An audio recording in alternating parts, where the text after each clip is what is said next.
مجھے اس کا مجرا دیکھتے ہوئے مسلسل 10واں دن تھا۔ کیا غضب کی نئی چیز ہیرا منڈی میں آئی تھی۔ اس کا نام بلبل تھا۔ جب وہ ناچتی اور تھڑکتی تھی تو جیسے سب تماش بین محو ہو جاتے۔ روزانہ اس کو ناچتا دیکھ کے میری شیطانی ہوس مزید پیاسی ہوتی جاتی اور میں نے فیصلہ کر لیا کہ اس سے ضرور ملوں گا۔ میں ہر قیمت پر اسے حاصل کرنا چاہتا تھا۔ اس دن مجرا کے دوران وہ بجھی بجھی سی دکھائی دے رہی تھی۔ اس کے ناچ میں وہ روانی بھی نہیں تھی، لیکن مجھے اس سے ملنا تھا، بات کرنی تھی اور معاملات طے کرنے تھے۔ مجرے کے اختتام پہ جب سب تماش بین چلے گئے تو میں بھی اٹھا۔ وہ کوٹھے کی بالکنی میں اپنی نائکا کے ساتھ کسی بات پر الجھ رہی تھی۔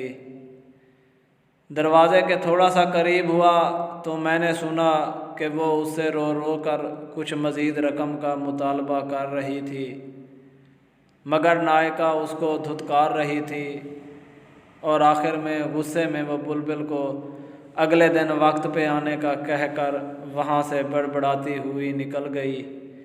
بلبل کو پیسوں کی اشد ضرورت ہے، یہ جان کے میرے اندر خوشی کی ایک لہر دوڑ گئی۔ چہرے پر شیطانی مسکراہٹ پھیل گئی کہ وہ ضرورت پوری کر کے میں اس کے ساتھ جو چاہے کر سکتا ہوں۔ میں اس کی جانب بڑھا۔ اس کا چہرہ دوسری طرف تھا اور وہ برقع پہن رہی تھی۔ پاس جا کر جب میں نے اسے پکارا تو وہ میری طرف مڑی۔ اس کا چہرہ آنسوؤں سے تر اور برف کی مانند ایسے سفید تھا جیسے کسی نے اس کا سارا خون نکال لیا ہو، اور اس کی یہ حالت دیکھ کر میں چکرا سا گیا اور اس سے پوچھا کہ کیا ہوا ہے، وہ ایسے کیوں رو رہی ہے۔ میری طرف دیکھتے ہوئے وہ چند لمحے خاموش رہی اور میرے دوبارہ پوچھنے پر گھٹی گھٹی آواز میں بولی، ماں مر گئی کیا؟ جب مجھے اس کی سمجھ نہیں آئی تو وہ بے اختیار روتے ہوئے دوبارہ بولی کہ آج میری ماں مر گئی۔ اس جواب سے جیسے میرے منہ کو تالا لگ گیا۔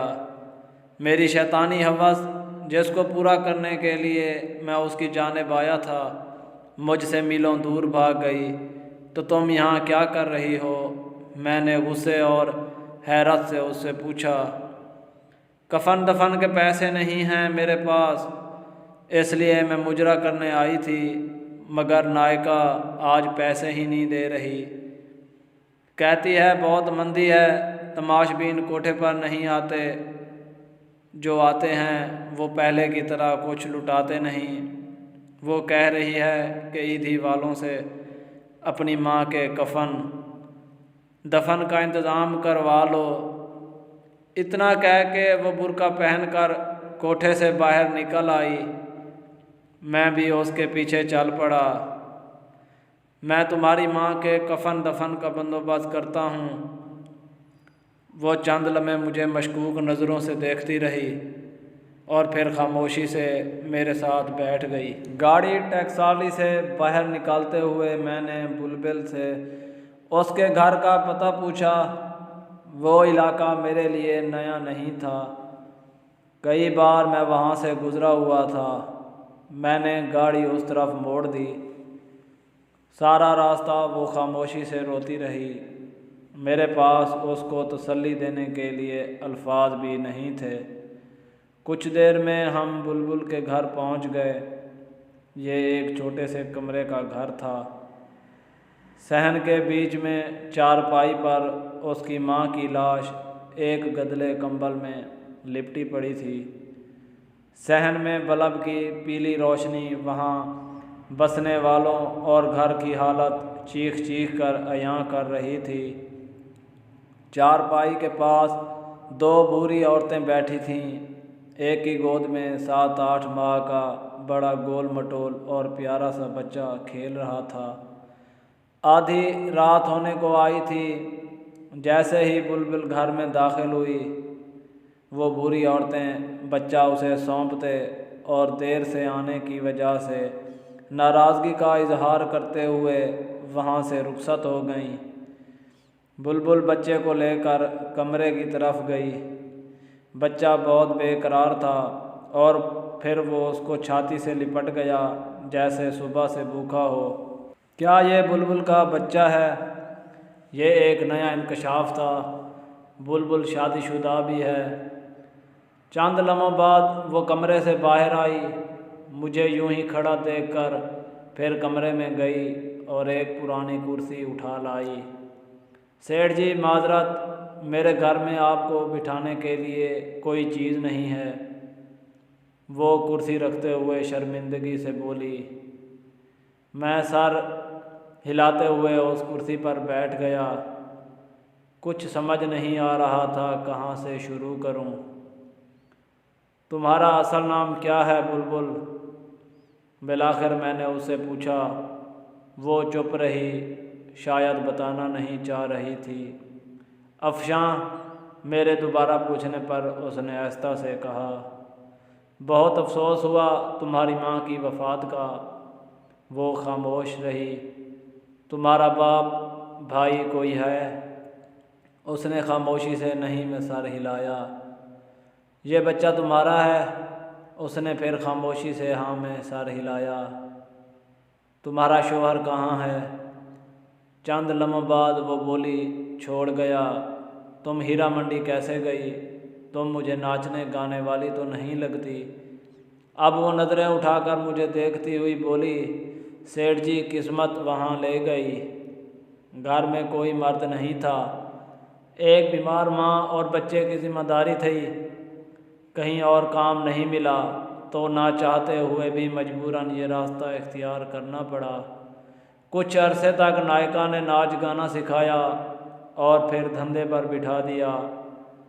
وہ مجھے مجرا کرنے کے روزانہ 200 روپے دیتی ہے اور ساتھ میں تماش بینوں کا بچا کچا کھانا جو میں گھر لا کے اپنی ماں کو کھلاتی ہوں اور خود بھی کھاتی ہوں۔ برقعے میں آتی جاتی ہوں جیسے محلے میں کسی کو پتہ نہیں چلتا اور ایک بھرم قائم ہے۔ سیٹھ جی، ایسی کتنی ہی بے سہارا گمنام لڑکیاں معاشی حالات کے ہاتھوں مجبور ہو کر ان کوٹھوں پر ناچنے پر مجبور ہیں۔ آپ لوگوں کو کیا پتہ وہ کتنی مجبور ہو کر یہ قدم اٹھاتی ہیں۔ کوئی لڑکی اپنی خوشی سے یوں سب کے سامنے اپنا جسم، اپنی عزت نیلام نہیں کرتی۔ جو لڑکیاں ایک بار اس دلدل میں گر پڑتی ہیں پھر وہ دھنستی ہی چلی جاتی ہیں اور پھر اس میں ہمیشہ کے لیے ڈوب جاتی ہیں۔ یہ سب کچھ بتاتے ہوئے افشاں کے لہجے میں بے بسی اور بے چارگی تھی، جیسے وہ کسی ناکردہ گناہوں کی سزا کاٹ رہی ہو۔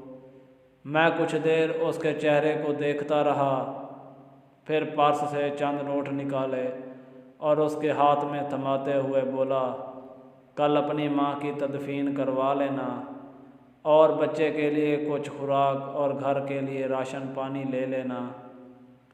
وہ اتنے سارے نوٹ ایک ساتھ دیکھ کر حیران ہو گئی۔ کیا ہوا؟ میں نے اس کو یوں چپ دیکھتے ہوئے پوچھا۔ سیٹھ جی، مجھے ان روپوں کے بدلے کیا کرنا ہوگا؟ وہ ڈرتے ڈرتے پوچھ رہی تھی۔ شاید یہ سوچ رہی تھی کہ ان نوٹوں کے بدلے سیٹھ پتہ نہیں کب تک اس کا جسم نوچے گا، کب تک اس کو سیٹھ کی رکھیل بن کر رہنا پڑے گا۔ اس کی بات سن کر مجھے اپنے آپ سے اتنی نفرت ہوئی کہ میں خواہش کرنے لگا کہ زمین پھٹ جائے اور میں اس میں سما جاؤں۔ مجھے احساس ہوا کہ میں ذلت اور اپنے کردار کی پستی کی آخری حد کو چھو رہا تھا۔ میں اس بے حس معاشرے میں ایک تنہا اور بے سہارا لڑکی کی مدد کر رہا تھا، مگر وہ اس کو بھی ایک ڈیل کے طور پر سمجھ رہی تھی۔ شاید جہاں سے میں اٹھ کر آیا تھا وہاں پر جانے والے لوگوں سے بغیر کسی وجہ کے مدد کی توقع نہیں کی جاتی۔ میں نے لرزتی آواز میں جواب دیا، تمہیں کچھ نہیں کرنا پڑے گا اور تم اب کوٹھے پر مجرا کرنے نہیں جاؤ گی، اپنے گھر میں رہو گی، ہر مہینے تمہیں منی آرڈر مل جایا کرے گا۔ تم نے بس کرنا یہ ہے کہ یہ جو بچہ تمہاری گود میں ہے اس کی تربیت ایسے کرو کہ یہ ایک دن بڑا ہو کر تمہارا سہارا بن سکے۔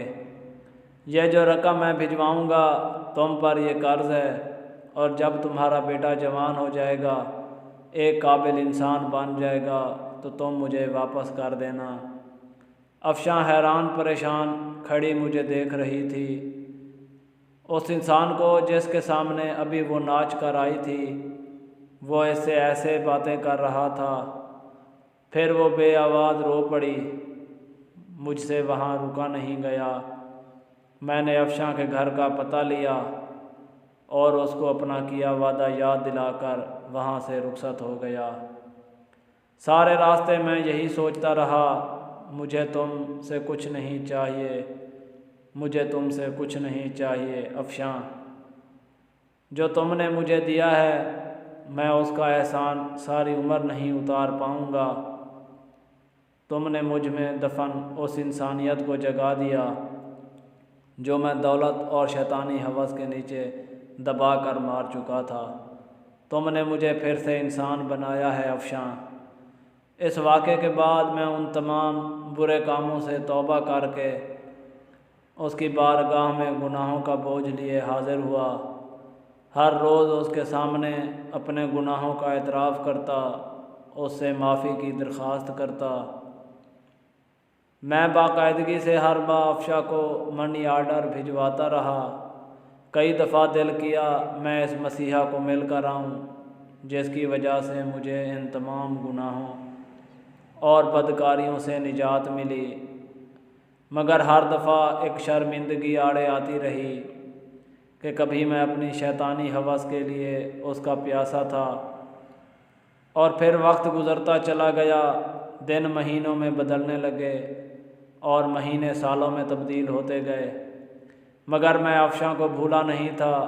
وہ بھی میری طرح بوڑھی ہو گئی ہوگی اور اس کا بیٹا بھی جوان ہو گیا ہوگا، پتہ نہیں کسی قابل بنا ہوگا، اپنی ماں کا سہارا بنا ہوگا کہ نہیں۔ میرے بچے جوان ہو گئے تھے، زندگی اتار چڑھاؤ کے ساتھ مسلسل چل رہی تھی۔ ایک شام چھٹی کے دن جب میں اپنے گھر میں موجود تھا تو ملازم نے آ کر مجھے بتایا کہ ایک عورت اور اس کے ساتھ ایک جوان لڑکا آپ سے ملنے آئے ہیں۔ کون ہیں؟ معلوم نہیں صاحب، پہلی بار ان کو دیکھا ہے، ملازم نے مؤدبانہ لہجے میں جواب دیا۔ اچھا، انہیں ڈرائنگ روم میں بٹھاؤ، میں آ رہا ہوں۔ کون ہو سکتا ہے؟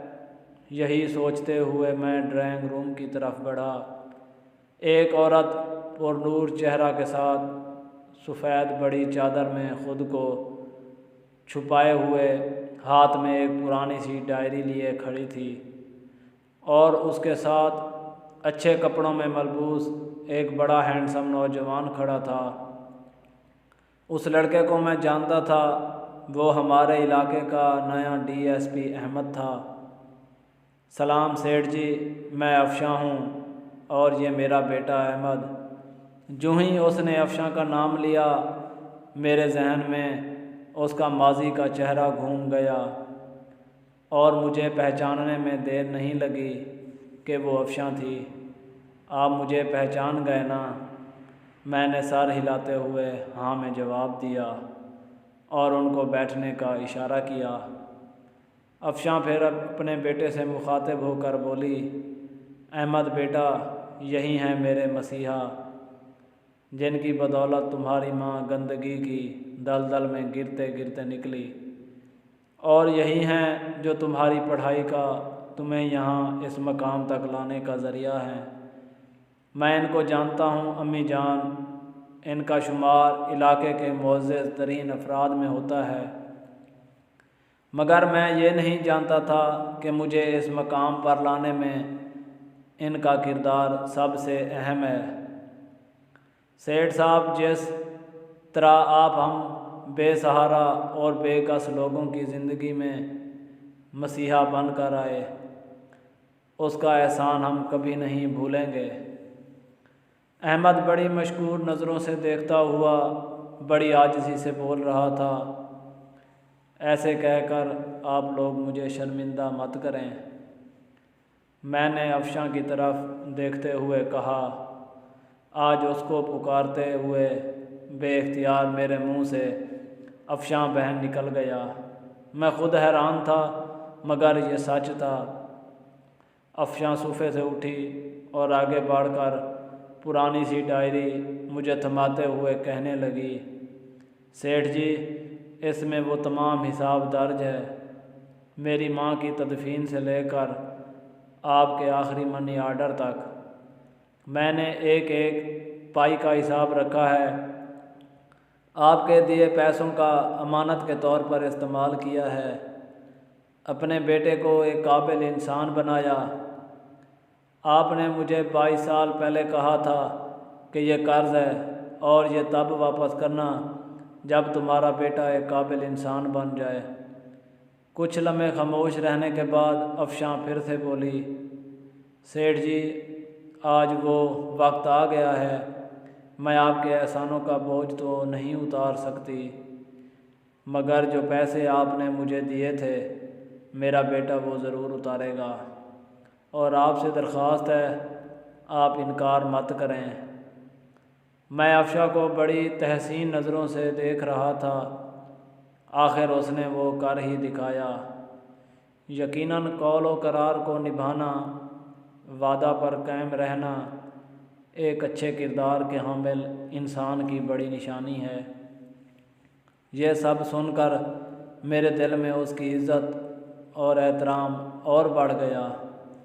میں نے تم کو بہن کہا ہے، افشاں بہن، اور میں کیسے تم سے یہ پیسے واپس لے سکتا ہوں؟ مجھے یوں شرمندہ مت کرو۔ میرے رکے رکے الفاظ میں پیسے نہ لینے کی معذرت چھپی تھی، مگر وہ باضد تھی۔ مجھے اس کے سامنے ہار ماننا پڑی، اور وہ تمام پیسے جو میں اس کو منی آرڈر کی صورت میں بھیجتا تھا اس کو واپس لینے کی حامی بھرنی پڑی۔ پھر وہ دونوں مجھے اپنے نئے گھر کا پتہ دے کر اور آنے کی تاکید کر کے وہاں سے چلے گئے۔ ارم، میں نے تمہیں کسی سے ملوانا ہے، میرے ساتھ چلو۔ شام کو میں نے اپنی بیگم سے کہا، کیوں نہیں چلوں گی، مگر کون ہے اور کس سلسلے میں ملنا ہے؟ بیگم نے سوالوں کی بوچھاڑ کر دی۔ میں نے روبی بیٹی کے لیے ایک لڑکا پسند کیا ہے، تم مل لو، اگر تم کو پسند آ جائے تو پھر اس کے بعد روبی سے بات کر لینا۔ میں نے مختصر لفظوں میں اسے وجہ بتائی۔ اگلے دن میں اور میری بیگم ارم ناز افشاں کے گھر میں تھے۔ ارم کو بھی احمد بہت پسند آیا۔ ہم نے پھر افشاں سے احمد اور روبی کے رشتے کی بات کی۔ افشاں کو بھلا اس سے کیا اعتراض ہو سکتا تھا؟ وہ پھولیں نہیں سما رہی تھی، اور یوں میری بیٹی کا رشتہ افشاں کے بیٹے احمد سے طے ہو گیا۔ وہ تعلق جو ایک طوائف اور تماش بین جیسے گندے رشتے سے شروع ہوا تھا، اس کا اختتام ایک نہایت مہذب رشتے کی شکل میں ہوا۔ یہ سچ ہے کہ ہر انسان کو قدرت سدھرنے کا موقع ضرور دیتی ہے۔ کبھی گندگی کے ڈھیر سے اس کو ایسا سبق سکھا دیتی ہے، کبھی دو بھٹکے لوگوں کو ملا کر سیدھے راہ پر لے آتی ہے، اور انسان ساری زندگی اس کے مطابق گزارنے کو فخر محسوس کرتا ہے۔ کبھی وہ طوائف اور میں تماش بین تھا، مگر آج وہ میری منہ بولی بہن اور اس کا بیٹا میری بیٹی کا شوہر ہے، اور مجھے ان دونوں رشتوں پر فخر ہے۔ امید ہے دوستو آپ کو یہ ویڈیو بہت پسند آئی ہوگی۔ اس طرح کی مزید ویڈیوز دیکھنے کے لیے آپ ہمارے چینل کو سبسکرائب کریں۔